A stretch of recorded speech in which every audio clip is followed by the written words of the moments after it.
दोस्तों, ये हमारी इस वीक की लिवर की एक सीरीज चल रही है जिसमें हम लिवर की डिजीज़ का जिक्र कर रहे हैं और आज एक बहुत ही इम्पॉर्टेंट टॉपिक है।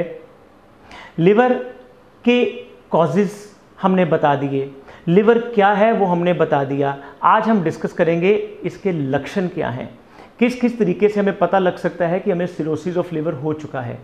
तो दोस्तों, सबसे पहली बात, अगर आप अल्कोहलिक हैं और आप लंबे समय से किसी भी तरीके से शराब का सेवन कर रहे हैं तो आप बिना कंसल्ट किए भी अपने लिवर के जो टेस्ट हैं वो कराते रहिए, क्योंकि आज नहीं तो कल आपने लिवर के पेशेंट बनना है। अगर आप अल्कोहलिक नहीं हैं तो भी कई और कारण होते हैं जो मैं आपको पहले बता चुका हूं पिछले वीडियोस में।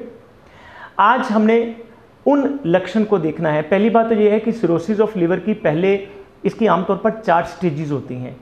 पहली स्टेज में तो इसका पता ही नहीं लगता कि ये हो क्या रहा है, ना इसके धीरे धीरे जो हमारे नॉर्मल टिश्यूज़ हैं, नॉर्मल सेल्स हैं, वो ख़राब होने शुरू होते हैं, वो धीरे धीरे स्कार्स में कन्वर्ट होना शुरू होते हैं, लेकिन लिवर जो है वो इन्फ्लेम्ड कंडीशन में रहता है। सेकंड स्टेज आती है जब वो जो धीरे धीरे टिश्यू खराब हो रहे थे वो स्कार्स में कन्वर्ट होना शुरू होते हैं, फाइब्रोसिस स्टार्ट होना शुरू हो जाता है।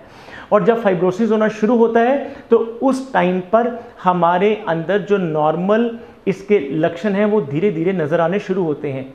हो सकता है स्टार्टिंग में आपको लक्षण कोई नज़र ना भी आए, लेकिन थर्ड स्टेज जब होती है तो थर्ड स्टेज का मतलब है कि वो जो स्कार्स बन रहे थे, जो हमारे अंदर लिवर के फंक्शंस ठीक नहीं हो रहे थे और जो नॉर्मल सेल का सब्स्टिट्यूट स्कार टिश्यू में आ रहा था, वो धीरे धीरे हमारे आर्टरीज, हमारे वेसल्स, हमारी वेन्स, उन सब तक चलना शुरू हो जाता है, जो कई बार एक, जिसे हम बोलते हैं ना कि वो एक ब्रिज बना लेता है, फाइब्रोसिस का ब्रिज बन जाता है, जो कि कुछ हद तक डेंजरस होता है। और फिर लास्ट में आती है फोर्थ स्टेज, जब वो इतना ज़्यादा हो जाता है कि हमारे अंदर असाइटिस भी डेवलप हो जाता है हमारे अंदर, और वो पूरा का पूरा लिवर का प्रेशर बढ़ जाता है, पोर्टल हाइपरटेंशन भी साथ में हो जाता है। तो हमें करना क्या है? सबसे पहले आप देखिए कि अगर आपकी बॉडी में इचिंग हो रही है, आपकी बॉडी में खारिश हो रही है, तो ये पहला लक्षण होता है लिवर के फंक्शन ठीक ना होने का। नंबर 2, उसके साथ साथ आपकी आंखों में पीलापन आ रहा है, आपकी बॉडी में पीलापन लग रहा है, आपको मानिए कि कहीं ना कहीं लिवर में कोई डिसफंक्शन चल रही है। नंबर 3, अगर आपका यूरिन डार्क येलो आ रहा है तो भी आप समझिए कि कहीं ना कहीं लिवर में कुछ ना कुछ प्रॉब्लम आ रही है।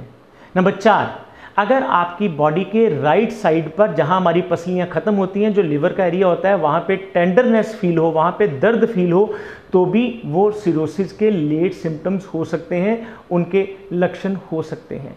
आपने यहीं तक अगर आपको पता लगे तो आप इमीडिएटली आपके लिवर के स्पेशलिस्ट हैं, आयुर्वेद डॉक्टर हैं, उनके पास जाइए, अपने टेस्ट कराइए, LFT करवाइए, सीरम बिलिरुबिन आप करवाइए, आपने SGOT-PT कराना है, जितने भी लिवर फंक्शन टेस्ट हैं वो सारे कराने हैं, अल्कलाइन फास्फेट कराना है, अल्ट्रासोनोग्राफी करानी है, लेकिन उसके साथ कई बार हम CT स्कैन भी एडवाइस करते हैं और कई बार हम फाइब्रो स्कैन भी एडवाइस करते हैं, ताकि हम जो इसके आने वाले कॉम्प्लिकेशंस हैं उनसे बच सकें। क्या कॉम्प्लिकेशन हो सकते हैं इनके? कॉम्प्लिकेशन मीन्स आपको पेट में पानी भर सकता है। पहला कॉम्प्लिकेशन असाइटिस, जिसे जलोदर कहते हैं। आयुर्वेद में इसका बहुत पुराने समय से इसका विवरण चला आ रहा है, और जो वो असाइटिस है वो कहीं ना कहीं हमारे लिवर के और बाकी फंक्शंस की ज़्यादा हैम्परिंग करनी शुरू कर देता है, हमारे नॉर्मल डेली लाइफ के काम खत्म होने शुरू हो जाते हैं। उसके साथ पेरिटोनाइटिस भी हो जाता है, जो हमारे जो पेट की झिल्ली होती है जिसके अंदर सारे ऑर्गन पड़े होते हैं, वहाँ पे स्वेलिंग होना। उसके बाद प्लूरेसी भी हो सकता है, जब इसका प्रेशर ऊपर पड़ता है तो हमारे फेफड़ों के आसपास भी पानी भर सकता है। इसके साथ एक और इम्पॉर्टेंट पॉइंट कि जब ये लिवर, क्योंकि मैंने आपको पहले भी बताया था, ये हमारे यूरिया को भी बाहर निकालने का काम करता है, इसलिए इसके साथ जो किडनी के फंक्शंस हैं, रीनल फंक्शंस हैं, वो इम्पेयर होने शुरू होते हैं, जिसकी वजह से वो प्रॉपर तरीके से काम नहीं करते, हमारे रीनल इनसफिशिएंसी भी आने पड़ती है। तो उसके साथ हमें यूरिया क्रेटिनिन भी जरूर करवाना चाहिए, ताकि हमें पता लग सके कि इस लिवर के साथ साथ हमारा किडनी कितने हद तक सफ़र हो सकती है। और अंत में सबसे ज़रूरी चीज़ वो है लिवर का कैंसर। ईश्वर करे कि किसी को इन स्टेजेस तक जाने की ज़रूरत ना पड़े।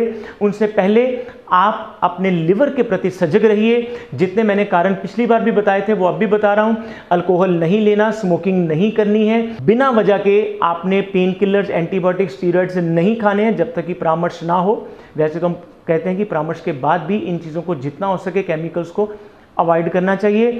फास्ट फूड, जंक फूड का परहेज रखें और इन सब चीज़ों के साथ आप हमारे चैनल से जुड़े रहिए। कल एक बहुत इंपॉर्टेंट वीडियो आपके सामने लेके आ रहा हूं, जिसमें हमने बताना है कि आयुर्वेद योगाश्रम इस सिरोसिस लिवर को ठीक करता कैसे है।